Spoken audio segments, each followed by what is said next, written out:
জয় শ্রীকৃষ্ণ, রাধে রাধে। আজকে থেকে শুরু হচ্ছে আমাদের গ্রামের ভগবত পাঠ। তো সেই জন্যই কলস যাত্রার আয়োজন করা হয়েছে। আর এইদিকে আমার বান্ধবীরা ক্যামেরা দেখতে পেলেই হাই বলবে। যাই হোক, আমার বেশ ভালোই লাগে এটা।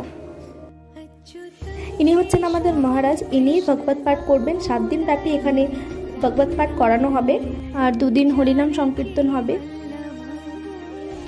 কলসে জল ওঠানোর আগে এদিকে কিছু নিয়ম আচার হচ্ছিল। এবার কলসে জল ওঠানো হচ্ছে। এটাই প্রথম কলস। এরপর একে একে সবাই কলসে জল উঠিয়ে নেবে।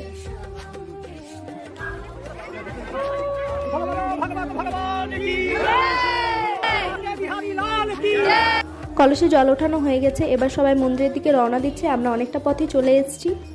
আর এদিকে আমরা গ্রাম ঢুকে পড়েছি। ভীষণ গরমে সকলেরই অবস্থা খারাপ হয়ে গেছিলো, তাই এখানে জল শরবতের আয়োজন করা হয়েছে। ভিডিওটা আজকে আমার এত দূরই। ভিডিওটা যদি ভালো লেগে থাকে লাইক করো, কমেন্ট করো, শেয়ার করো।